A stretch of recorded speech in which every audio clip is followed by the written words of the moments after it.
Jeff Dye's friendship. Jeff Dye's friendship. Jeff Dye's friendship. Jeff Dye's friendship. Jeff Dye has friends. No, really, Jeff has friends. Jeff's friends are on this podcast. Jeff Dye's friendship. Jeff Dye's friendship. Jeff Dye's friendship. Jeff Dye's friendship. Friendship. Yes, it is true. Jeff Dye is back. Hey, big shout out to all the Patreons, all the Patreon subscribers for your loyalty and your commitment. I'm COVID-free, baby, shooting television, doing other stuff. I've got another podcast coming out that I'm going to, I'm very excited to share with you guys that only, I'll be putting it on my Patreon. It'll be, I can't share too much about it yet till we start recording. I don't want to get sued or nothing like that. But now you'll be getting Jeff Dye's Friendship Podcast and another one that will be loaded up to my Patreon. So thank you to all the Patreon subscribers. I was gone. I was sick, and then I went to the Ozarks with Phatscooters. Give a big shout out to Phatscooters. If you don't know what those are, they're giant, cool electric scooters that you can ride around. They're great for golf. They're great for bar hopping. They're great for life. They're great for saving gas and just getting out there. That is PHAT scooters. Pretty hot and tempting scooters, but it's actually named after the big fat wheels that it has. They're way cooler than bird scooters. They're way more efficient, and they're personal. Nobody's going to hop on it. They've not been damaged by 9 million strangers. They're incredible. You should get one. But they took me on a 12-day trip to the Ozarks. We started in Phoenix. We went on down to New Mexico, and then Texas, and then Oklahoma, and then eventually we landed in the Ozarks, where I got to stay at Les Garland's house, which was incredible, and it was just fun. It was a very, very, very fun trip, and I had a great time. But because of that, I have been neglecting you guys. You guys have not gotten podcast content, and I apologize. So this episode is actually a big shout out to Gary Horn and Randy Davis. I got to do an awesome podcast called the NWA podcast. It's a wrestling circuit. Billy Corgan is the head of it, and these guys were just so cool. I'm sorry, I said Randy Davis. I'm an idiot. It's Gary Horn and Todd Davis. But the podcast is awesome. It's called NWA. You're going to love these guys. If you love wrestling, I know we talk a lot of wrestling on this podcast, especially back when Tony was producing. If you like when I talk about wrestling and those kind of things, you're really going to love this episode. But even if you don't, we branch into all the other subjects that you know that I like to indulge in. But also give these guys a follow. Give these guys a listen. They're super nice guys. I love people like this. Gary and Todd were guys who just love.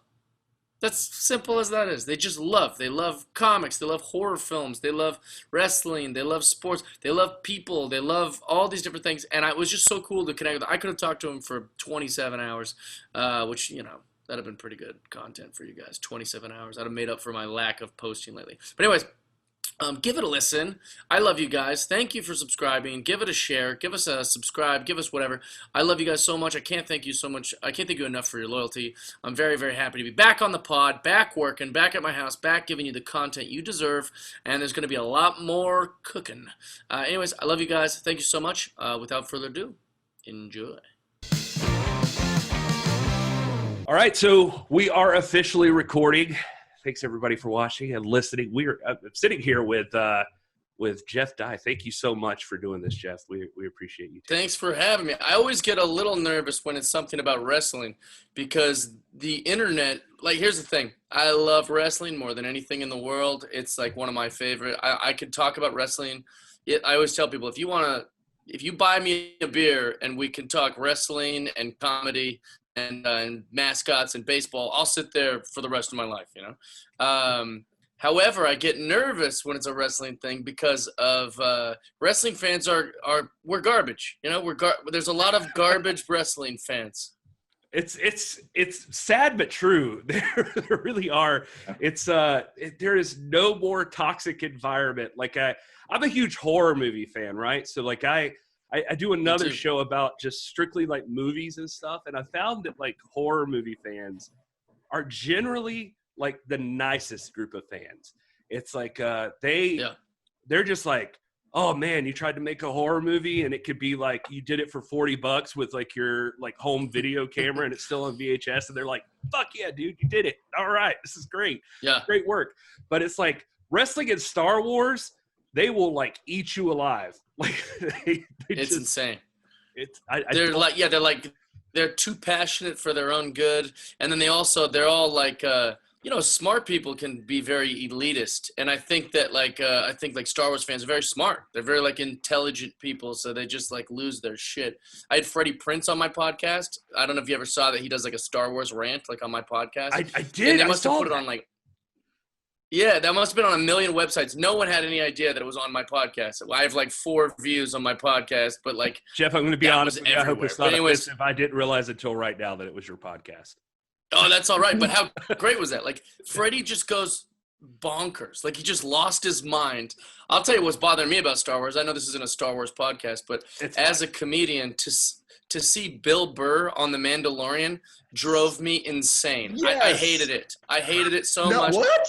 Yeah, because Bill Burr makes fun of people like us. He's like his whole life he's been like, oh, I don't listen to that nerd shit. I don't do all that. And now I'm watching my favorite comedian in comedy on my Star Wars, and they didn't give him like a hairy face. No. They didn't put him in a helmet. They didn't hide him in some like costume. It's just all these cool characters we're learning on that episode, and then a bald, white Massachusetts comedian and he didn't even change his voice. He's just like, they crashed the ship. I bet it was a woman driving. It's like, why is Bill Burr in my Star Wars? Very much. That's a really solid Burr impression, by the way. Well, thank you. It's just like I love Bill Burr and I love Star Wars, but I don't need Bill Burr in my Star Wars. Fair enough. I'm trying to think of like any other time that's happened, because it feels like the Star Wars universe is so broad. Like that feels like something like that should have happened to the closest thing I can think of is just like Harrison Ford was always just Harrison Ford. Just he started out on Star Wars, so like it's accepted. It felt like the Star Wars Christmas special to me, where they were just kind of like, hey, and then now we'll do a singing part where there's a famous black female artist. I don't even remember her name. It was like she was very popular, I think, during that time, and they just had her. They just had a performance from her. It just cuts to a lady who sings real good. She's kind of got like a Mad Max kind of Tina Turner look to her, so they're trying to make her futuristic, which means they wrap her in like foil or whatever. It was weird. Oh man, you got me curious now. But all right, I'm pulling it up too. I was going to say you can look. By the way, Todd's here. Before. I didn't introduce Todd, and I feel like I owe it to him. Todd Davis is here. He's my friend. He's an aspiring comedian. Hey everybody, how's it going? This is strictly for the weird level because he has like some kind of weird obsession with you, Jeff. So he just. Hey, I love it. I love it. That makes me happy. I need more. I have over 40 fans, and I'm in no business to be picky. I have watched so many of your videos on the toilet. Thank you. It's been really. I'm honored. It's been a lot of fun.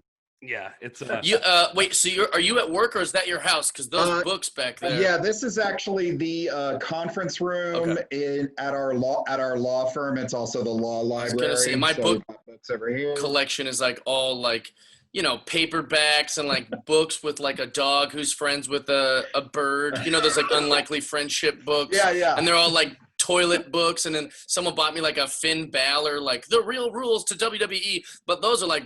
That's like literature behind it. That's like real stuff. Yeah, it's the real deal. We do there's actually we're in the historic district and there's like 3 firms in this old home, and this is perfect for the wrestling podcast.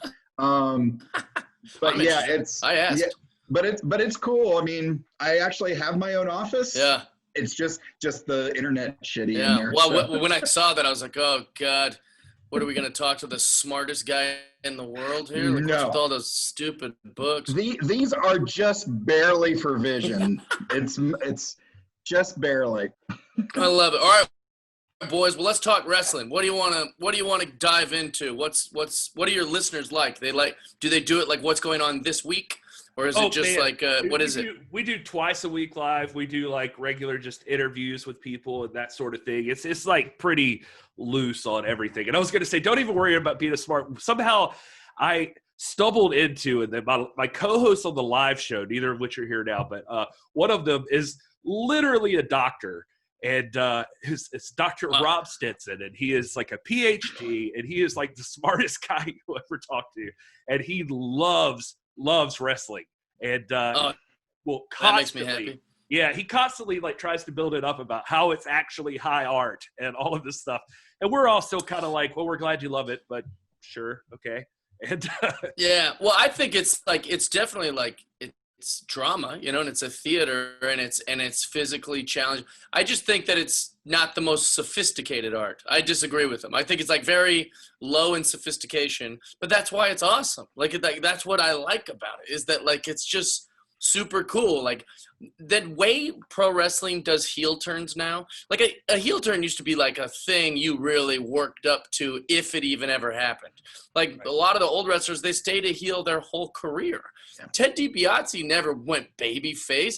Nowadays, they will switch a guy from heel to babyface every goddamn month, and then they wonder why we're not surprised. Yeah. You're like, well, you do this every time. It's like, just because it worked for Becky Lynch doesn't mean you're going to do it with the Yes guy, and we're all supposed to go, ha, ha, ha, he's not doing Yes anymore, and then jump to 30 days later because it didn't immediately pop. Everyone's like, he's now the Yes guy again. It's like, what's happening? Yeah, it's kind of weird. Yeah, I mean, well, go ahead, Todd. Sorry. Well, I was just going to say, like, to piggyback on that, it's one of those, it doesn't take a lot of brain power to understand good guy, bad guy, good fight. That's it. And there's a beauty in that simplicity. Absolutely. And it's also like, I think maybe, and this is me shooting a little bit here, but maybe once Vince McMahon isn't in total control of the writing, it'll become a little more sophisticated. I think that's, yeah, exactly. I think that's where a lot of people land right now, unfortunately. And like, all due respect to Vince McMahon and everything he's accomplished. We love him, but yeah, it's kind of weird. So what do you like, as far as, I know you're a big sports guy. I was reading a lot about you, and I mean, you've obviously you're into baseball. You mentioned that, I think, at the top of the thing. Like have you always just been into sports? Like just in general, is it like what are your favorites and that sort of thing? I am a man who lives by a strange code, so I grew up in Seattle, Washington, and I grew up with like all women house, it's like my sisters and my mom. And so I learned all that girl shit from them, like I was very in touch with like girl stuff. But because of that, I was very obsessed, and these are like stereotypical, but I became very obsessed with guy stuff, like stereotypically guy stuff. I was drawn to like, a sport, that's a boy thing. And, wrestling, that's like a boy thing. And so I was, I always wanted I like guns and toy guns at the time. Now I like real guns. But, and then wrestling seemed so cool because they were all like big and strong and jacked, and like they beat the shit out of each other, which I liked. And baseball and football and basketball, those are like, I didn't see any girls in the league, that was like a guy thing. And so I kind of just liked it and was drawn to any of those type of things. I think wrestling for me actually started with these Hasbro toys. I was very young, and I went to a friend's house, and he had these toys, and they looked so cool. They looked like my He-Mans. And I was like, man, these guys are like all ripped. And he was like, yeah, they're real guys, there's a show. And I was like, what? And he's like, yeah, there's a show. And then he put the show on, and I was like, oh, so I'm like holding a Hulk Hogan while I'm watching Hulk Hogan. And so that started kind of like a weird obsession. I love action figures, and that was the inception of me loving pro wrestling. That's cool, nice. Man. I actually came to wrestling through Gary. He was the Really? I came a very religious background, and my parents were like, can't go to the theater, they wouldn't let me watch Casper the Friendly Ghost, if that kind of gives you an overall perspective of my upbringing. So by the time I met Gary when I was late teens, early 20s, he was like, hey man, I'm having everybody over to the house to watch, it might have been WrestleMania. I was just like, okay, we'll hang out with everybody. There's going to be food, whatever. And I think it was John Cena. To show you how late I am to the game, John Cena versus JBL for the USA title. Oh wow! And after that, it was pretty awesome. And my wife and I, our first date was actually supposed to be a WWE house show. That's amazing. Here in Greenville, and she stood me up. You're kidding. So she stood me up. She didn't know about To be what fair, all that's this not the best wrestling first business date. was all about. Oh, are you kidding? It's an amazing first date. It's an amazing first date because even if she hates it, you're gonna have so much to talk about. And also it shows that you're. I'm a firm believer in, like, when I was 10, it's easy to pick on things you think are stupid. You know, like cheerleading, that's for fucking chicks or whatever, or like magic cards, what are you, some sort of loser? Right. Star Wars, what a nerd. But after about age like 12, I've just became in love with everything, and I was like, why am I judging these things? All these things are fantastic, and they're little communities of people who want to be my friend. Magic cards rule, fucking wrestling rules. If you want to be a cheerleader, go do it, Josh. It doesn't, who cares, Just love all the things because it's way more fun life. Oh yeah, absolutely. Life's too short to hate a pop culture thing. Yeah, and so if she invites you, if she, goes to that and then sees that you like it, and now she's forming an opinion about you, that's your opportunity to be like, no, maybe something's wrong with you for thinking this is stupid. Now, flash forward a couple of years later, they did a TV taping here in Greenville, and she had the sign, wearing the T-shirt. Yeah, she was all about it.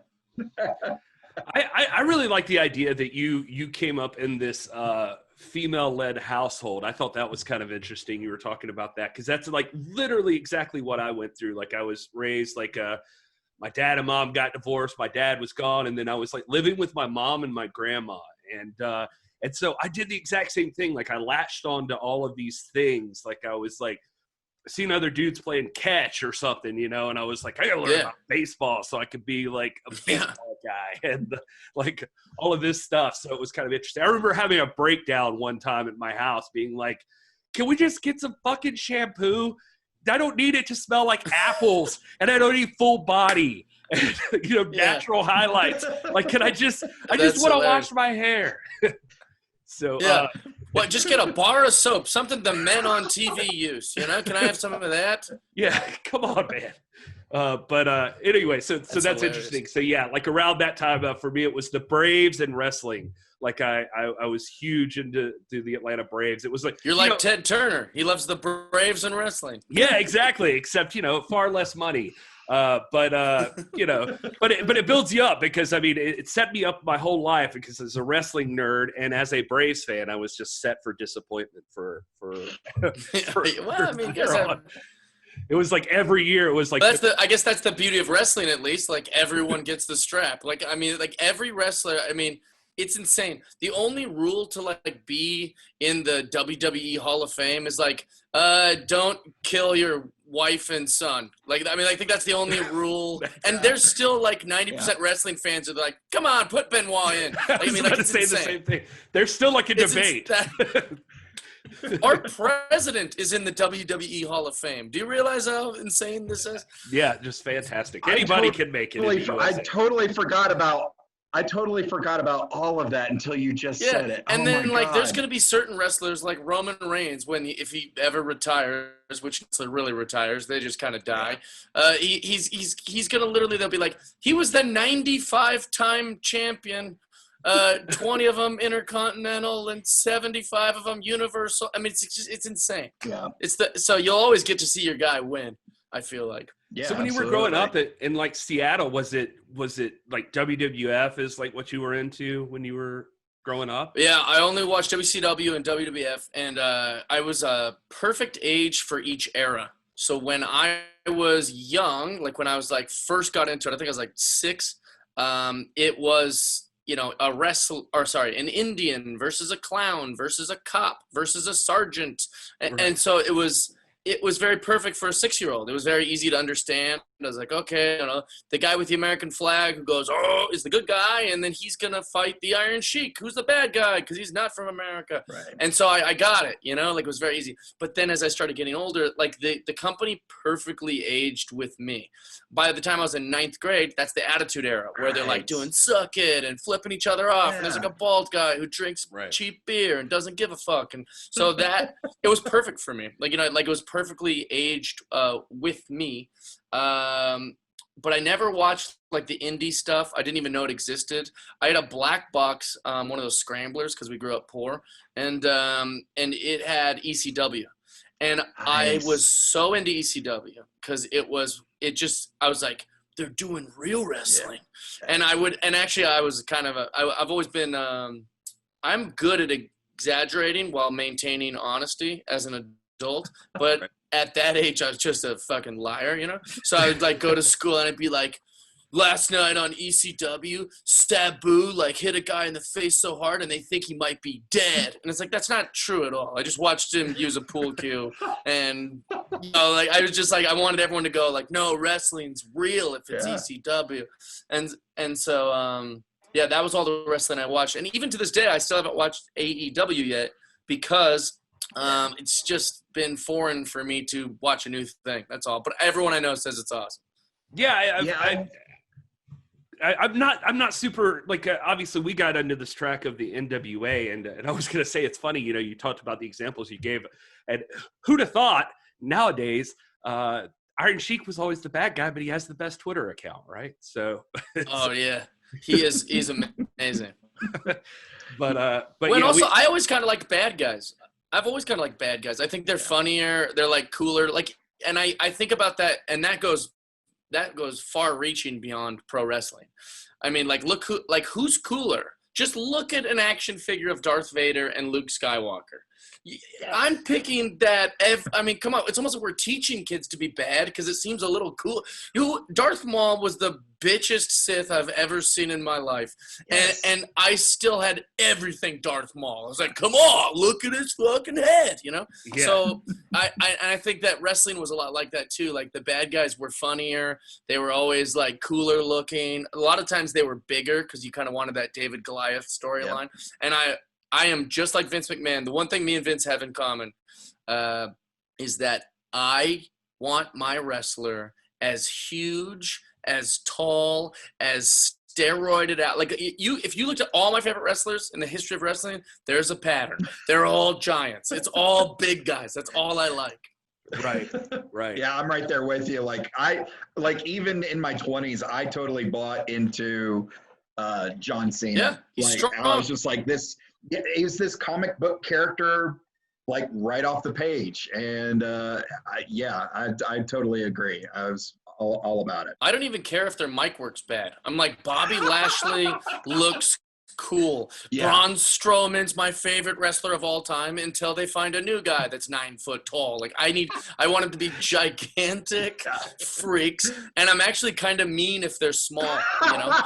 Like I'm always like, who's this little guy? Unless it's like a luchador. I was going to say like even Rey Mysterio or something. No, I love luchadors, and I love Mexican wrestling. I go to Mexico like once a month before COVID, and I'd always go watch wrestling, and I just love Mexican culture, and I love they're flying around. But if you're a small guy and you're not flying around, what are we doing? What is happening? I don't need. I was all about Kendrick and London because it was like the two of them together just flipping around off the turnbuckles and through the ropes and stuff like that. I was all about it. Who was the little guy? I'm blanking on his name right now. Oh, sorry, Neville. I really enjoyed Neville because he was strong, but he was also could do the flying thing. So I guess that's my rules. It's like you better be a high flyer if you're undersized, or you better be really strong and big. And I've always loved the big fat guys too, because that counts as big to me. So like the Vikings, they've changed their name a few times. What's their names?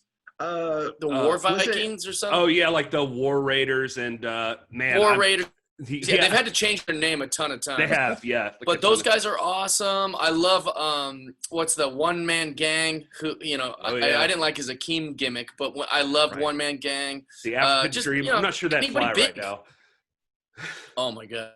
Yeah, definitely not. What like, just out of curiosity, where do you go in Mexico for wrestling? Or is it just like every venue No, it's not is everywhere. just like also wrestling? You have to go to Mexico City, and it's pretty chippy as far as like, I'd bring you guys for sure and we'd have no problems, but I also like the company of like hot chicks, and so I feel real weird bringing like these dainty girls into Mexico City. It's more of a let's get tacos and drink beer and watch wrestling night with the guys. But in Mexico City there's a ton of places, and it's so stinking fun and outrageous. And I also feel this might not be true, but it's what I don't know, I feel it. Might not be real. I feel like they like that there's white guys there. Like they're like, oh, he's embracing like a Mexican thing. Yeah. Like he likes this, and I feel like they think I'm like, hey, good for you. You're embracing our and I don't know if that's real, but I do feel that they're buying me shots, and we're it's nice. fun. They're at least nice about it. So no, that's good. Yeah. You did a show with by the way, speaking of celebrities in wrestling, I was thinking about Donald Trump, but I mean you did a show with like William Shatner, who's like done stuff with the WWE Yes. and stuff. And I'm a huge Star I thought you Trek were gonna nerd. mention Wrestler House. Oh yeah. You know what? I haven't had a chance to see this yet. So Okay, so I did one episode of Wrestler House, I know we could definitely talk about William Shatner, but I want to get this out just go while ahead. it's on my brain. I did one episode of a thing called Wrestler House, and what it was on the WWE Network. They took a bunch of old legends and they made them live in a house in Palm Springs, and they each day had activities for them, and they tried to make like a reality version Legends of these older House. wrestlers. Legends House, sorry. yes, okay. That's what it's called. You're right. And I was already friends with Roddy Piper through really weird – the way I meet all my wrestlers I'll explain later. But I was already friends with Roddy Piper, and I had already been friends with the Honky Tonk Man, he wasn't on that show. But because I knew him, the other guys are like, oh, we've heard of you. You're that comedian that loves wrestling. I'm like, yeah, all of us. Every comedian ever fucking loves wrestling. It's not just Ron Funches, which is so annoying to me. People go, you like wrestling? You're a comedian. You like wrestling. You know who that other comedian that likes wrestling? I'm like, yeah, all of, including females, comedians love wrestling. There's like 2 or 3 others that live here in town. They're all about it. There's a huge overlap. We get it. We've got a great sense of humor. Like we're not. I know I look like a weirdo, but I'm pretty not vain. I always dress like shit. But anyways, so I'm on the show. And I do this thing, and the director's like, all right, you have to memorize all this copy. It was like a lot of words, no prompt or no anything, just like memorize this, and we're shooting in 20. So I'm kind of panicking. I'm not great at memorizing stuff, and I was trying to figure it out. And I go out there, and while I'm in the middle of my read, they go, we brought comedian Jeff Dye here as our host. I come out, and I start to get into my read.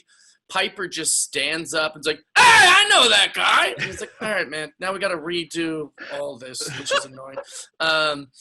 But while we're doing it, we have a great time. It finally comes up great.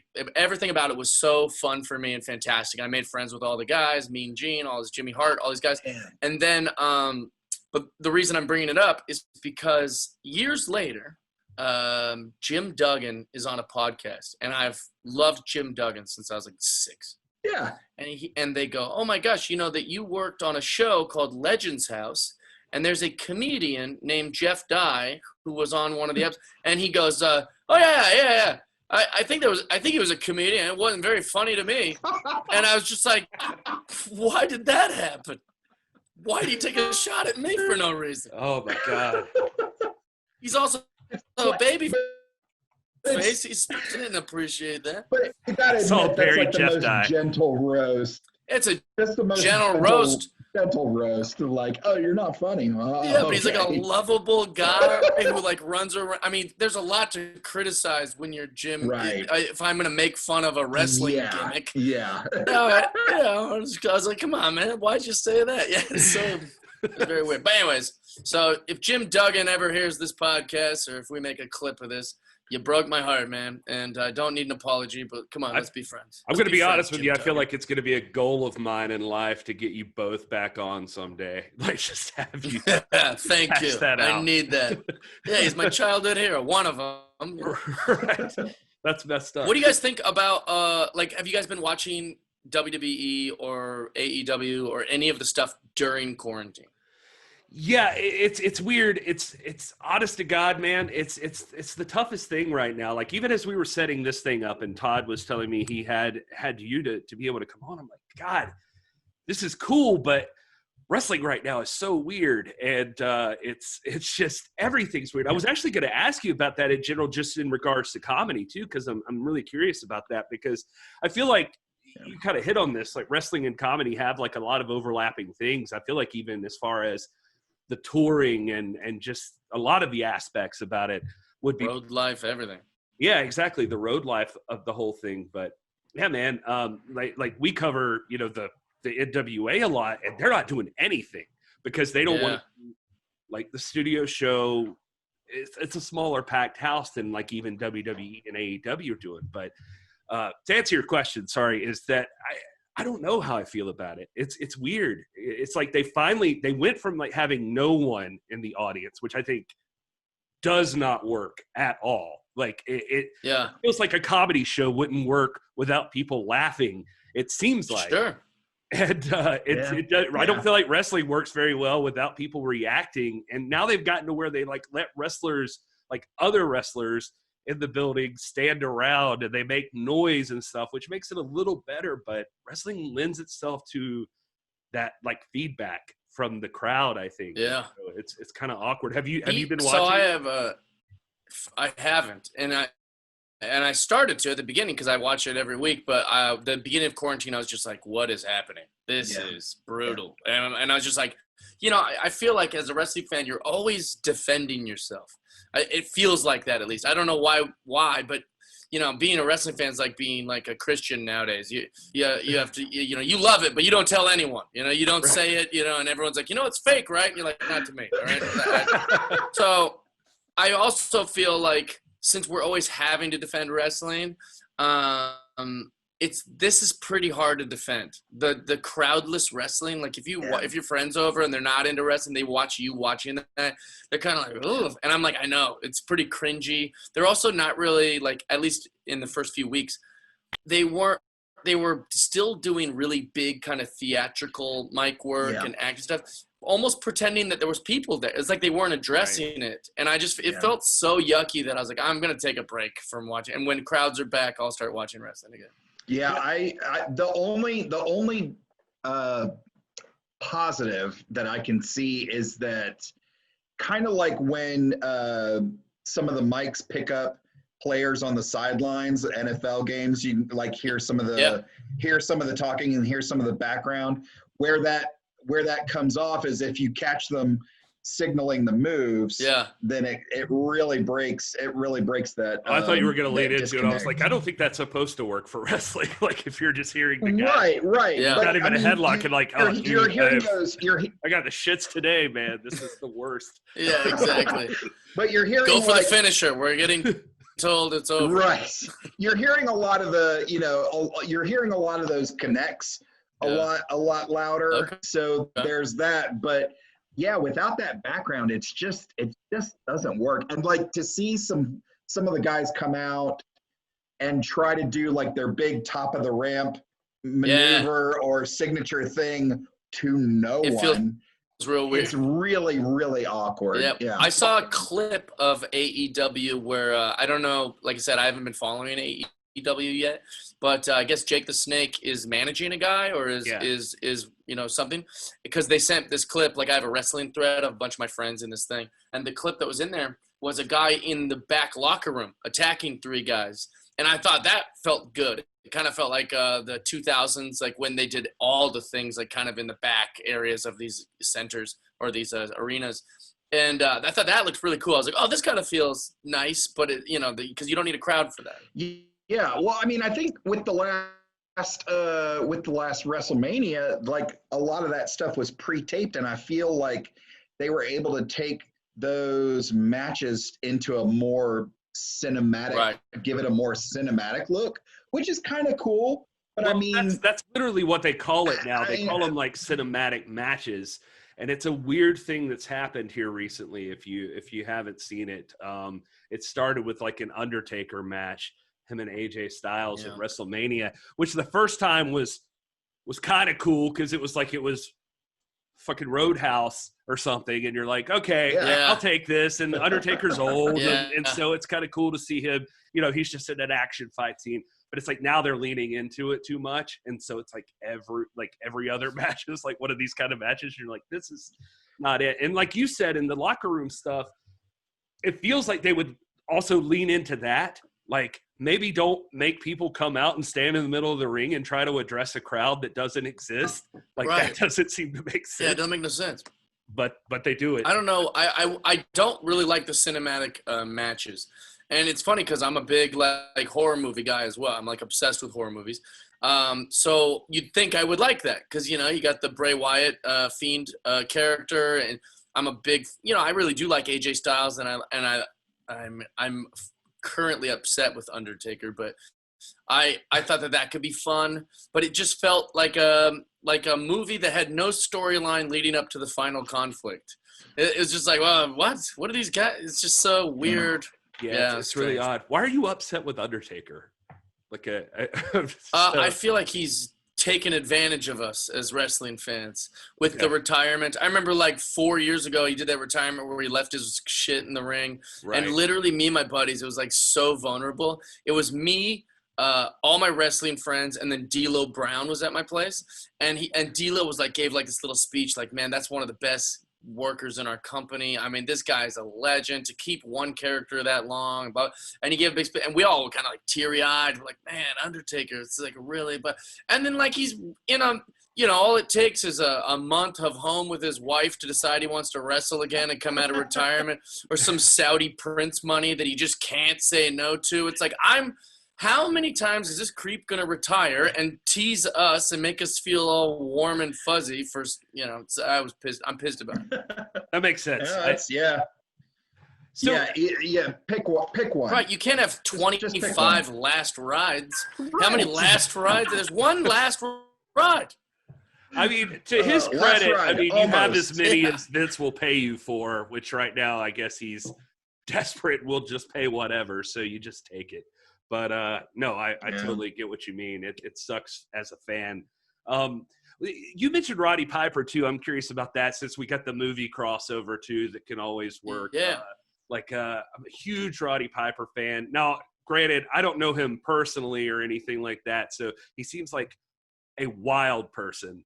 And but he always struck me as like he could even succeed in stand-up or something, but like off the cuff. He was doing stand-up. He was doing stand-up towards the end. Okay. And I think what's frustrating about stand-up is it's hard. Stand-up's really hard. People used to go, man, I could never do what you do.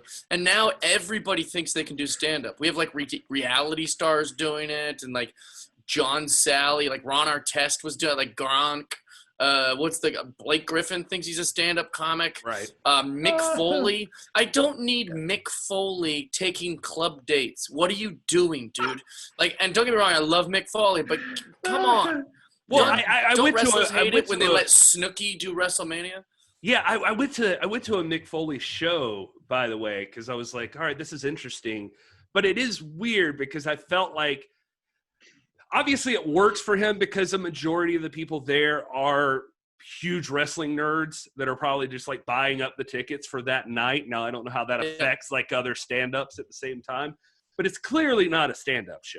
Like it's right. He tries to make jokes, sometimes he's funny, but it's just like, it's him just telling stories, about the business. Right. And you can tell, like, most of the people there, the servers that are there in the building that night, or the host, or whatever, just like, what the fuck is this guy even talking about? Like, and that's what makes it frustrating for me. It's like, what if they're like, all right, this Thursday on SmackDown, I don't even know if that's when it's on anymore. This, tonight on Raw, we're gonna have a stand-up comedian come out and tell jokes. And everybody would be like, no, dude, we turned on wrestling. And I think that's what happens. You go to a stand-up comedy club, and you're like, oh, I heard Mick Foley's a stand-up comic now. And they run the show exactly like he's going to do stand-up. And then they don't. And so what happens is a lot of wrestling fans buy those tickets. And what they go, and they sit through all the thing, and they go, okay, I'm going to get to meet him at the meet and greet. He'll draw on a sock for me real quick, and I'll pay the money, and he'll whatever. And what they leave is going, you know what? I love Mick Foley, and he was so nice to me, and he was so nice to the other people. He told really charming and great wrestling stories, which I love because we love anything behind the curtain for wrestling. But you know what I learned? I hate stand-up comedy. That was a long, boring night to get to my meet and greet for my Instagram post. Yeah. And so what happens is, like, you didn't have to rent out because that's a weekend. A comic could have been working there. Yep. So it's just kind of like, it's not what we do, so it's weird that it's in our venues. Similar to if I was doing stand-up at like a wrestling, show, you'd be like, "Stop! Why are you doing that?" Yeah, it was really odd because he had an opener and everything too. That was an odd, like the opener was Funny. very good and he was funny, and it was like, and then it goes to Mick Foley, and it's like, this is not the same thing. So I have to Also, agree with do you there. think George W. Bush really knows who Cactus Jack is? Do you believe that story or not? I haven't heard this story. It's like his big closer is that he met the president, and then after he meets the president, when he was walking away, George W. Bush said, "Hey, Mick, bang bang," and it's like, no way. There's just no way that George W. Bush knows the most obscure Mick Foley character. Yeah. Well, okay, but if you weren't a wrestling in a fan, packet that somebody prepared for him. Yeah. if you weren't a wrestling fan, though, like, is that so much more far-fetched to you than, like, if somebody, like, if you were only, you were outside of the wrestling bubble and somebody was like, dude, the current president of the United States took a stunner from Stone Cold Steve Austin. He, like, competed against Vince McMahon in a hair versus hair match. Yeah. And maybe it's easier to believe with Trump. I don't know, but this president is he's done a lot of things no other president has done. Like George W. Bush was actually a politician. He wasn't a reality star who lived in New York who pretends to be Republican. Right. I was talking with my wife the other day about, like, I just driving home was just remembering all the things, all the, like, horrible things people were saying about GW. I was like, seems tame they now. would kill for a GW now. Of course. I read George W.'s book and like his autobiography, and I was doing the same thing. I was just kind of reflecting and going, "Holy shit, he wasn't that bad. He's like a sweetheart, loved baseball, whiskey." dude, I literally was having this thought today for some reason. I know we're not technically a political podcast, but I was like, man, it is something else that we are in a world right now where it is like, you don't know what's going to happen come November. Like, it was like, if anybody from, like, the past 40 years was running right now, they would just, like, slaughter. And it's like, for some reason, this is a competition right now. Well, and it's very weird. I used to love Donald Trump. I used to watch Celebrity Apprentice, and I thought it was, like, the best show on television. And for all the reasons I love Donald Trump, like, I was a big fan, because he's unpredictable. He would just fire someone in the thing. He's like, "Well, she dropped the ball this week. She's not very attractive. She's fired." And you're like, "What? Did he fire a lady because she's ugly?" Like, that was, like, amazing. I didn't know you could do it. It's just like he's Yosemite Sam. He was just like this unhinged, weird, power-hungry celebrity, and I really loved him. But you don't let that guy run the goddamn country, And so it's like all of the reasons I liked him didn't have to do with power, It was just like, dude, this guy will say anything, but I don't want my president to say anything. We've got to, so it's just a little tricky. Hey, wouldn't it be great if we took that guy from TV and gave him the button? Right. Like, just let him hover his hand above the button. It's exactly like being like, what if we put Kane in charge of of Canada? And they're like, wait, you mean the man? No, that actual character, come out, he'll do the whole thing, and it'll be great. Really spice up Canada a little bit. Pretty sure Kane's the mayor of Knoxville. Yeah, he won the mayor. That actually might happen. Yeah, I was gonna say so. I wouldn't throw that too far. I actually bought that book that Trump's aunt wrote, because and it's the first political book that I've ever been interested to read. And my wife's just like, "Why the hell would you buy this?" And me as a comic book fan, I'm like, I need to know the origin of this villain. That's really funny. I have to. Yeah. So yeah. That's another thing I really liked growing up was comic books, because I didn't learn to read till kind of later in life. Mix of mix of dyslexia, but also just being lazy and kind of rebellious towards school and stuff. Yeah. But with comic books, I could know what was happening without having to read anything. Oh, yeah. I could just scroll through them, and Yeah. I credit myself as the only thing I was ahead of. I'm never ahead of music. Like I'll be like, you know, this new band, they're called the Goo Goo Dolls, and everyone's like, what? And that was last week. I'm never ahead. Yeah. I'm never ahead of anything. You know, but the one thing I was a little ahead of was I was reading the Ninja Turtle comic books before it was like a big toy and show. Nice. And so I had all the, I don't know if I pronounced it right, but the Eastman and Lard or Eastman and Laird like comics. Oh, and man. so that was a little ahead of the curve on that. That's one. awesome. Yeah, I just finished watching the documentary about those guys. Anyway, that's not wrestling, but yeah. Well, I mean, I think I came from the same place too, in that I feel like the comic book writing, because I mean, I'm a big Batman fan. Batman's been going since 40s, right? So you know, like, how do you keep those characters fresh and interesting? And I feel like wrestling takes a little bit of that, only that eventually these guys are going to die, so we have to spin those stories into other things. And I really love the narrative of it, and especially with the NWA, I feel like a lot of the fluff got torn away. Gary, you can probably back me up on this, is that and I spoke on the show before about this, about it having this real indie rock feel. And when you strip all of that away, you're left with the performer performing. Sure. And you know, you really get to see them shine, not through, you know, video clips and pyrotechnics, but like their skill in the ring and on the mic. Yeah. When wrestling is a lot like Batman, like it's gone through periods of like, there was times when he's just doing all this like really silly stuff and was very whimsical and big. And then Frank Miller takes Batman and grounds it in reality. Yeah. And it's like, what if this is just like a really like badass dude, you know, who's rich and lives in Gotham? And then that's kind of like when, you know, anytime something we like because it's real, you know, some people like the Undertaker having magical powers, and some people like, you know, just a regular guy with a regular name who comes to the ring and does his, you know, that kind of stuff. So that's what it says on his driver's license. Like exactly. That's his real name. Which, that would never have been a thing in the 90s. Like Vince would have never just let you come out as freaking Zack Ryder. That's not a thing. Yeah. I think a lot of it changed with like, are you an MMA guy at all? Like, do you like UFC? No, not at all. Actually, that's what I've tried to get into it because I've become friends with a lot of like Bellator fighters, and there's been girls I dated, even Rebecca, Becky Lynch. She loves UFC, and so I tried to get into it for that, but it just seems so primal. Like, I mean, like you watch a dude just crack a guy in the face, like real. And maybe it's because I'm so used to like wrestling or whatever. I'm like, oh, Jesus. Like I'm always just watching like, God. And then my friends will send me clips like, look, he broke his leg in half. Look at the Silva fight. His leg breaks clean off of the shin. And I'm like, God. yeah, exactly. And I'm going, Jesus, what's wrong with you guys? Yeah. But I've tried to get into it. I want the fight with, just that's all I really extreme. wanted. I wanted it without the consequences. Yeah. Yeah. So let me ask you this, because I will be just doing some of our audience a disservice if I don't ask this. And they're open to all wrestling, really, generally. But have you seen the new NWA stuff with like Billy Corgan buying the NWA and the stuff? Any of it? I have not.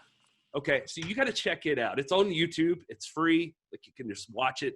There's like 21 episodes right now, but they're on a hiatus because of what's going on. But I think you'd really dig it because it takes you back to like that early style of wrestling, and they more go for the big fight feel, like HBO boxing or something. Like they're just trying to build up like a match between two guys that just talk shit at each other constantly. And but it's good. It's in a studio, and it's like the smaller audience, and the audience has a huge part of it. So the audience is like really engaged and everything. And I'm not going to make this a commercial. Where do they record?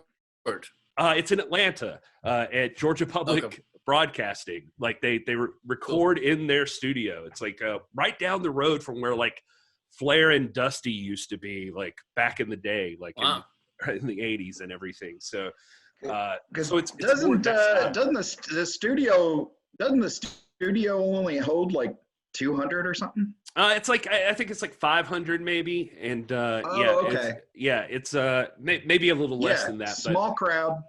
It's a small crowd, but they're super into it. So I always tell people I compare it to ECW a lot, like not in that it's not as violent as ECW could get at times, but Sure.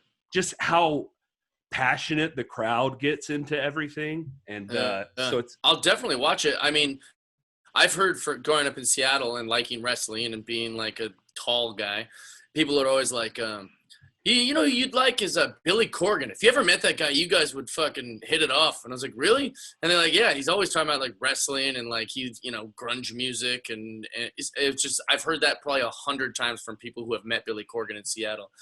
So yeah, I definitely want to check it out if it's that good. I feel like it's got, I don't know. The NWA has been around for a long time though, right? Well, they're like the Did they oldest buy the wrestling name? company. Yeah. So like technically, I mean, you can, depending on who you ask, they go all the way back to at least 1948. Like, I mean, they were around, like the guys you hear about, like Luthez and that sort of thing. But like Dusty Rhodes, Ric Flair, Harley Race, like all of these legendary wrestlers, like that was the company they were working for. It was like it was almost like a mob. It's a pretty fun story. But anyway, long story short, they, you know, everything now spun out of them. It was like the territory started breaking off. Like they used to be like the group of guys would get together and decide who the champion was. And it would be like Ric Flair, and he would tour the country and everybody had a territory and he'd stop by your territory. Yeah, I think I've heard a lot about this. Yeah, like in all every Dark Side of the Ring and all that kind of stuff. Yeah, exactly. And so then like WWF was like part of that. Then they kind of broke off on their own and that sort of thing. But anyway, you made me think about them, just like with some of the stuff you've been talking about, the things that you like. And even their champion right now, Nick Aldis, is really cool. But he just came out with a new figure that just launched. It's like by this independent British company he signed on with. And it is literally, here, I'll show you real quick, actually. I pulled it up because I wanted to show you this because I thought you might appreciate it. Hell yeah. It is. So this is his new action figure that came out. So it is like, that's hilarious. Very similar to Hasbro. Yeah, it's exactly like set up just like that old Hasbro figures and that sort of thing. So I thought that was kind of cool. I thought you might dig that. That is awesome. I love it. I mean, that's how Vince has made tons of his money, is that merch game. Yeah. I mean, that's how you do it anyways. Yeah. Just like Star Wars. Yeah.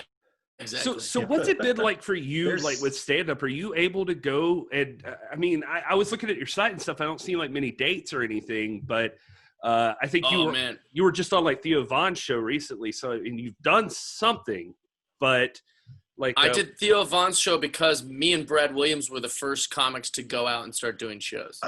So we were the first. We took offers from clubs and said yes, and we went, and it, you know, I live alone. I have a dog, but I live alone. So the risk factor for me was pretty low. And also I'm a pretty fit guy for, you know, mid-30s. So if I get COVID, you know, I'm probably going to be all right. This kind of was my thing. And also I've been sitting at home so long that I'm like, dude, I got to make money. And I need attention and I need comedy. And I'm going to go out and see what it's like. I went to Utah. It was so fun. The shows were fantastic. I packed them out. I mean, they did all the safe things. They sanitized the mics in between each comic. Actually, technically, we had our own microphones, and then they sanitized them between shows. And then nobody was a bigger party than 4, and the tables were 6 feet separated from everyone. So they took precautions, and people had to wear masks, you know. So it was so fun that I took a date the next weekend in San Antonio, Texas. And then because that was so fun, I took a date in Arizona, in Phoenix, Arizona. And then I came home and I took a date in Oklahoma City. But I didn't get to go to Oklahoma City because I tested positive for COVID-19. Oh, man. Nice. Oh, I know. Nice. It was so let's celebrate. Well, no, it is nice.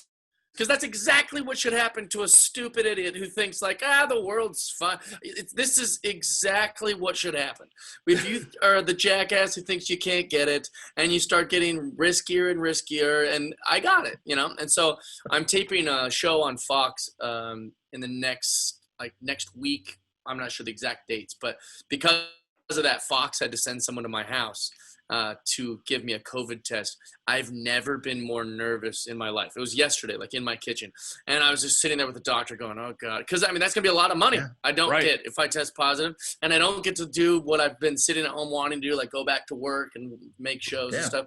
And luckily, I tested negative, and I was like, I want to just hug you right now. And she's like, why are you so shy? I was like, I had it a month and a half ago, and I didn't, so, anyways, it's been very stressful. I've been doing a lot of like Zoom shows where we do stand up over Zoom, and it's not as good, but it's money, and it's good to connect with people. And I've been writing so much that I want to get it out. So. Yeah, I've seen. It's been the same thing. It's been the same thing here, and a bunch of my comedy friends, South Carolina, North Carolina, Georgia, they're all trying to do the Zoom thing, and it's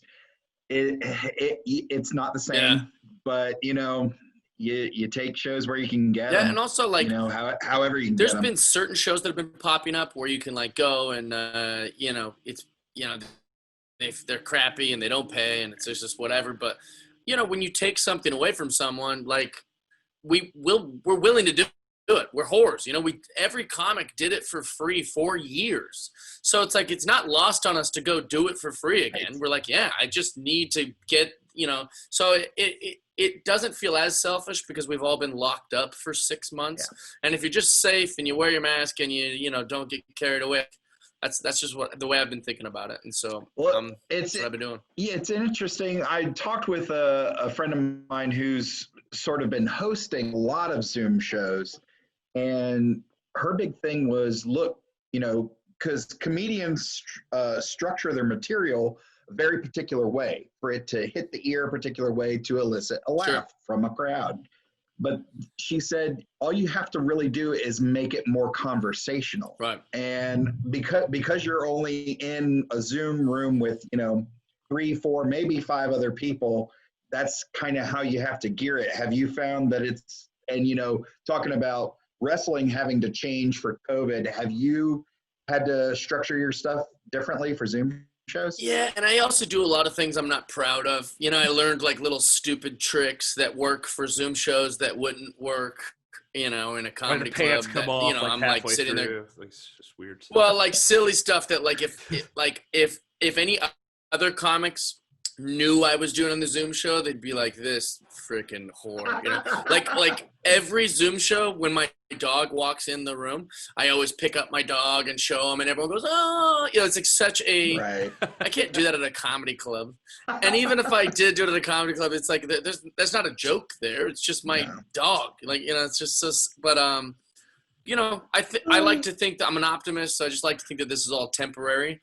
And someday we'll be telling, having drinks and being like, dude, in 2020, I did all these stupid shows, setting up like my kitchen to look like a comedy club. It's, it's whatever. Oh, you think doing comedy now is hard? Yeah. I did it during COVID, baby. Exactly. And actually I made some pretty good money doing it, which is actually interesting.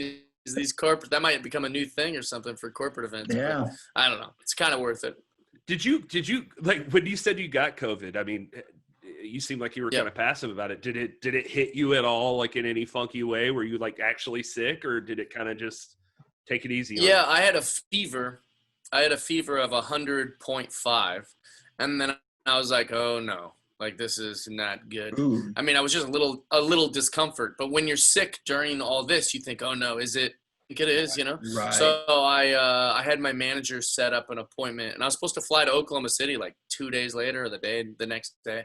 And I was just sitting there thinking it's probably fine. But the way she brought the results to me, I was like, oh, I got it for sure. Because like she's like this cute young girl, and she's like bringing everyone. She's like, Randy Santos, and the guy got a paper, and that was it. Like that was his results. And then she's like, Samantha Anderson. She hands her a paper. She brought mine out like there was like a living hamster in it or something. She like folded it up, and she was like, Jeff Dye. I was like, yeah. And she's like, she had it with like 2 hands, like kind of hold it over like a burrito or something. I was like, what? I was like, oh, I interesting last name you have. It was so bad. And so then I open it and I go, ah! And I like followed her back in. I was like, well, what do I do? And then she's like, stay home, don't talk to, or don't see anyone. So the only bad part of having COVID for me was that it was scary. It wasn't bad, though. It's just weird to have test positive for anything that the entire world is talking about. Yeah, I mean, Right. it's obviously so serious. Yeah. They've canceled sports and concerts. And I mean, it's obviously a serious thing. People are talking about it every day. It's the number one trending thing on Twitter for the last 5 months. And then now they've told me I have it. So that was the bad part, was the fear. But other than that, I just stayed at my house. I stayed in bed. I ate really healthy. I didn't drink, didn't smoke cigars. And then I tested negative for it like 2.5 weeks after my symptoms. So I was, pretty easy for me. I'm pretty lucky. But also, that's a nice lesson for everyone, Right. Yeah, I appreciate that you turned it around and turned it into a lesson. And it's so weird, like, just, once you're separated from it for so long, you forget, like, that it is actually a thing and it is serious. I was I was actually able to be on a Zoom chat not too long ago with Billy Corgan, and he was talking about, like, just nice. like how he was like he was like, I'm able to do this right now because I had 2 jobs and now I have 0 jobs, and so I have to take this seriously. He's like, ran a wrestling promotion. COVID for him. He's like, COVID for him? He's like, man, it's been weird being locked up in this mansion. Exactly. Yeah, I'm sure how many rough. My house cleaners can't come. I had to clean my own pool yesterday. Do you know how hard it is to clean a house with 20 rooms? I mean, what's funny about him, right? is despite all of that, I don't know, maybe it's just for show, the room he was in and everything, like your room right now behind you seems like so much more aesthetically appealing than the room he was in. He was like in like a little white room with like a window behind him. It was just like he's still grunge. Yeah, I was about to say, I still feel like he's really grunge, like in some Chicago suburb. He's actually still sleeping on beach towels, just in an air mattress. Stack of beach towels and an air mattress. He has expensive art, but he's hung it from like thumbtacks, like in the corners. You're like, what? Why? Oh man, I don't want to keep you forever, Jeff, but I can't let you go without asking this again, because my mom and I, we talked about that like growing up, but she got me into Star Trek for forever. So I was a huge Captain Kirk fan, a huge William Shatner fan. I saw, and he wraps up into wrestling and everything else. He's one of these guys though that I've seen him on Twitter. I follow him on Twitter, and sometimes I just don't know what to think about this guy, like what he's like in person. So I was just hoping you could shed some light. He seems like he suffers no fool. Like he just is like no nonsense all the time. Like is that how he comes across? One thing you got to understand, he's 89 years old. He might have already turned 90 by now. I mean, I know he seems spry and he's cool and he's smart and he's with it and he's sharp and he's witty, but you're 89. I mean, that's old, right? That's pretty old. So one thing I'll tell you is 89-year-olds don't litter. William Shatner has a guy that this gay guy named Paul who tweets for him and thinks that because it's William Shatner's verified Twitter account that like now he's canoodling with all these stars, like even Seth Rogen. Oh my God, Captain Kirk just tweeted at me. And since he's got this stereotypical kind of like gay snark to him, he's kind of mean on Twitter, Oh. That's the reason I'm blocked from William Shatner's Twitter. I get along great with the real William Shatner. The guy who runs William Shatner's Twitter he's in such a fissy about me, because like one time he was like needling me, and this is when I thought it was, this is when I recently figured out that the William Shatner Twitter isn't the real William Shatner. I didn't know that. I thought it was, even when we were on the show. I didn't know that. So this is news. Yeah. Yeah, I didn't know. It's verified. It says verified.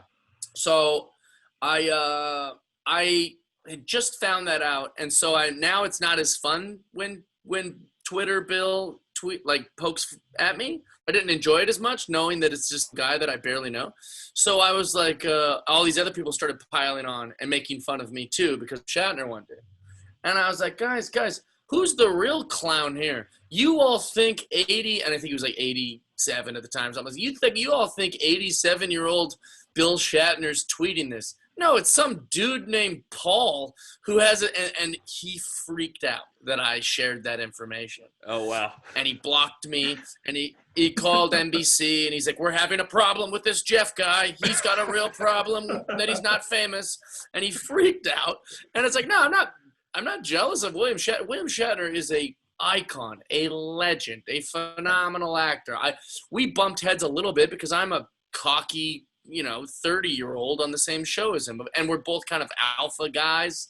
Right. So there's going to be but at the end of the day, I love William Shatner, and I love being around him, and I know he likes me a lot, and we had a really good time together. But if you just look at our Twitter conversations, you'd be like, dude, these guys hate each other for sure.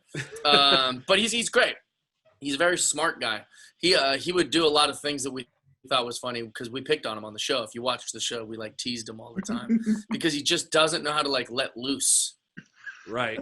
Well, I saw he got into he's always ready to go on. It's very weird. Yeah. Which is not what you'd expect from Because me and Terry Bradshaw, we just want to have a beer and have some laughs. Me and Terry we're very approachable. I was gonna say, I've seen you do a bunch of stuff with Terry Bradshaw. We see each other all the time. He's the best. But me and Terry are very similar guys, just of a different age, where we want everyone to be our friend and we want to talk to everyone, and we know we have blessed lives, but we're happy to share it with whoever, and we just want to be. And if we annoy you, I know we're both very annoying, you just push us away and we'll go talk to someone else. We're like dogs, Right. And William Shatner is very much not like that. William Shatner has a small circle, nobody in, nobody out, and he values learning and things, these kind of sophisticated things. Right. And that's actually this is one thing I don't like about William Shatner is he's very contrarian. And I don't like that in young people, and I don't like it in celebrities either. But if I'm enjoying something in Japan, that's silly, he'll be like, "Oh, you ugly American. Don't you realize this culture is beautiful and it's supposed to be," and I'm just sitting there going, I'm having a good time with these Japanese people. And then a day later, I could say something that's very sophisticated about Japan or something, and then Bill would be like, "Oh, come on, man, enjoy yourself." And it's like, what? He just is contrary or whatever, right. Which is annoying. Other than that, I love the guy to death. That makes sense. All right, Jeff, we won't keep you forever, man. You've been so generous with your time, and we really appreciate it. Yeah, thanks for having me. I'm inviting myself, but I think the offer was somewhere out there in the ether. I'd love to do your the movie podcast. Oh, yeah, 100%, brother. Absolutely. We could talk. I shot you in a DM, I think, or something. We'll hook up. Let's figure it out. And okay. If you got a particular movie or something you're into, that's whatever. We could talk about movies in general if you want to, but yeah, whatever. I got to one of my favorite. This is one of my favorite wrestling moments for me personally is me and Becky went to Hollywood Horror Night. I go to Hollywood Horror Night every year, sometimes nice. 8 times in the same year. I have a whole system for it. I get a bunch of my friends, a bunch, 5 or 6 of my friends. We go to a scary movie. We should have some drinks. We go to a scary movie, so we're already rattled. Whatever scary movie's in the theater in October, we'll go see that. So now we're a little scared, and now it's become dark, and we walk from City Walk at Universal after we've seen a scary movie right into the park for Hollywood Horror Nights, and it's the best. And we always get the front of the line passes because I work at NBC, and so we'll get to do all the things first, no lines. It's just so fun. Well, when I was dating Becky, I said, hey, this is something I do. I don't know if you like this kind of stuff. And she's such a good sport. She's like, oh, that sounds awesome. Let's do it. So we do it. But then she's texting and she's like, who's here is, and I forget his real name, but she was like, which is another annoying thing. She'd always be like, oh, Mark? I was like, no. She's like, Undertaker? I was like, just say Undertaker. But she would text me. She texted me. She goes, who's here? And I said, who? And she goes, and so we met up with Bray Wyatt. We got beers at the Simpsons bar, and then he hung out with us for the rest of his night. So I got to go to my favorite Halloween thing with one of my favorite wrestlers, who's kind of the Halloween wrestler. In a way. Exactly. Bray Wyatt is the Halloween guy. And it was so fun, and he was so cool, and just listening to him tell stories and like everything about it was just a really phenomenal night. Oh no, you're gonna fit in we both look perfectly forward. with that. No, that's 100%. I wanted to go last year. I went the year before last Halloween Horror Nights, and it was the first time I'd ever been, and the biggest mistake I've ever made was not just paying for whatever the price is to just I know, move it's along too in the long. line.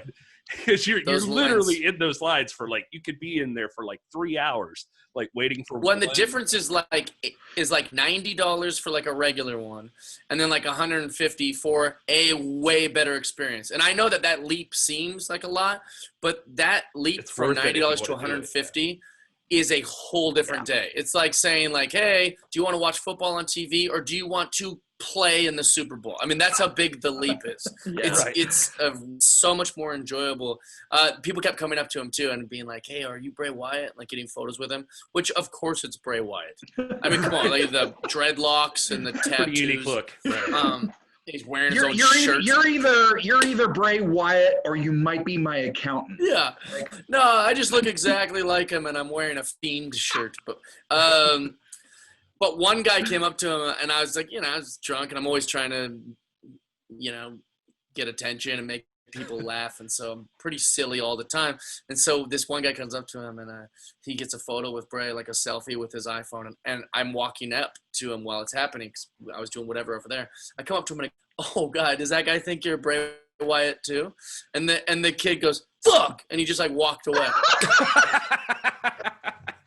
And it was amazing because Bray Wyatt felt like guilty about it. He's like, dude, that kid's gonna like delete the photo and think like I was lying. I was like, nah, it's probably fine.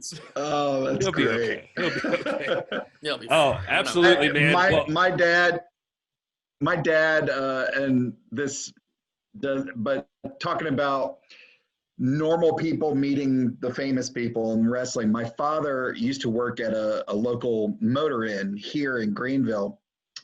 And I mean, Greenville is one of the places, like it was in that original line of the wrestling tours. Right. Like you always hit Greenville. He used to work at what was called the Sheridan Motor Inn. And he always used to tell this story about the weirdos he would see working at the Sheridan Motor Inn. And one night, he would tell the story. Well, I mean, one night, saw this real loudmouth guy, and he came in with a big guy who was wearing a dress and the whole thing. And I'm like, oh, that's really weird. That's a really weird story, Dad. So flash forward a couple of years, and I'm searching for like vintage wrestling posters of events that took place here in Greenville, a couple of the headliners and everything. And I see a couple faces, and my dad was in the living room. I go out to my dad. I say, Dad, so that loudmouth guy that you always talk about, and he goes, yeah. I go, what, did he have bleach blonde hair? He goes, yeah. And I said, the guy in a dress, was it a kilt? He's like, yeah, maybe. I was like, Dad, that was Ric Flair and Rowdy Roddy That's Piper. He's like, amazing. and my father my Vietnam veteran Baptist preacher father went, oh. I don't know who that is. Yeah. That's so Greenville. Oh, man. Two of the coolest wrestlers ever, but because one was in a kilt and one was a loudmouth who probably, was probably a little drunk. Yeah. He's like, I don't mess with all that gay shit. Like, what? I'm just saying, this is two of my heroes, Dad.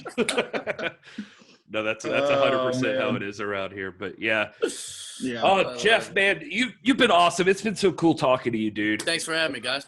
Yeah. Absolutely. We're friends now. You're stuck. Oh, no, I appreciate it. No, I 100% was going to say, well, since you invited yourself to the movie podcast, I'm going to make sure to shoot you a link to the NWA YouTube. Yeah, please if do. you watch that shit, and maybe we can talk about it after you get a chance to take I'm it. excited to. Yeah, and I'm looking for some wrestling to watch, so that'll be a good like little binge thing on YouTube too, because I'm running out of stuff to, all those Dark Side of the Rings. I flew through those things. I mean, it was gross how fast I watched all those. I'll tell you another thing about them too, real quick. It's just that you'll never meet another group of people that are working really hard to make something cool that people enjoy. I've experienced this just from like starting out from scratch, like a little podcast and trying to find a niche. These guys, like everybody at the NWA, has like come on the show and like just been so super supportive, and like even like I said, Billy Nice. Corgan just they just want to make like a fun show. They'd appreciate somebody like you also checking it out 100%. Oh, hell yeah. I'm excited. I'll invest in it or try to come watch some whenever I can. Tell people like what you got going on or anything you want to plug. The floor is yours, Sure. like just to make sure that we get that covered. Yeah, just all the social medias is just at Jeff Dye. I'm really not doing much right now. I think, I'm just doing my social media stuff. I've got a show coming out on Fox. I don't know when it's going to come out now, but it's just another one of these singing shows, which I make fun of in my act anyways, but it's a fun one and it's silly.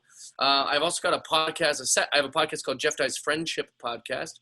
And then I have a second podcast coming out where me and Russell Wilson, the football player, will be having a big podcast.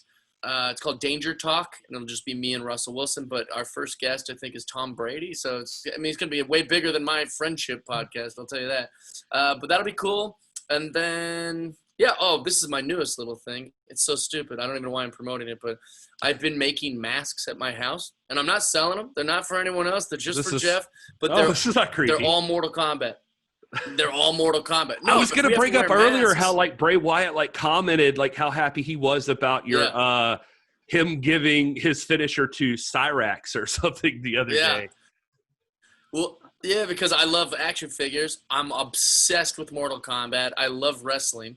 And so like, how some people are obsessed with Star Wars, like the ones that like know each thing about it and can be an elitist. Like I'm like that about Mortal Kombat. I know everything about it I can tell you every character, all their stories, all the little twists and turns. I think I just decided what movies we should talk about. Yeah, absolutely. Those, they've been trash too. But so I was like, if we have to wear masks, I'm gonna go full Mortal Kombat. Yeah. So I've just been making them at my house, and my commitment to making these masks look good is great. Most of them are 3D printed, so they seem professional. But I did 2 different scorpions. I'm doing one a day, so I've already done 2 different scorpions. I did smoke. I did a noob Cybot today. Tomorrow I think it's going to be reptile, and then I've got a cabal mask. So I've just each day been doing a different one, and then I wanted to I'm hoping someone on Reddit will be like, this psychopath wore a different Mortal Kombat mask in public every single day of COVID. So that's kind of the end goal for it. But check it out. I love Mortal Kombat. It's fun. So browse it. That's awesome, man. Absolutely. Yeah, thanks. Well, brother, thank you again for doing this. And thank you. We'll do the plugs after we don't hold you up anymore for the rest of this stuff. But I look forward to talking to you again, man. It was a blast. Like absolutely. Thanks for having me. Appreciate you guys. All right, no problem. Jeff Dye, everybody. All right, see you, dudes. How about that? What a great episode. Big thank you to Gary and Todd. Love you guys. Big thank you to Billy Corgan. I hope to have you on my podcast and meet you sometime. And also, learn more about your wrestling thing. How do I get involved, baby? I know they're not currently wrestling in that market or circuit, but I'm sure it'll be back and better than ever once this COVID gets out of our lives. Once again, if you guys are listening to this on iTunes or wherever you get your podcasts, thank you for listening. Throw us a subscribe. It's free. Don't take no time. But if you want to watch the podcast and get more Jeff Dye content and things like that, my album is dropping soon. Go to Jeff Dye, Patreon. Patreon.com/Jeff Dye. And I got to tell you guys, I've never needed it more. Without doing stand-up and all this stuff, I'm broke. I'm going to lose this house, man. I'm going to lose this dog. I'm just going to be a homeless guy going, I used to have a dog and a house. And so I appreciate all you Patreon subscribers. Mark Hall, Lisa, Carrie, all you guys. I thank you guys. I can't thank you guys enough. And it really more now than ever. I appreciate it. Love you guys. See you next week. Friendship.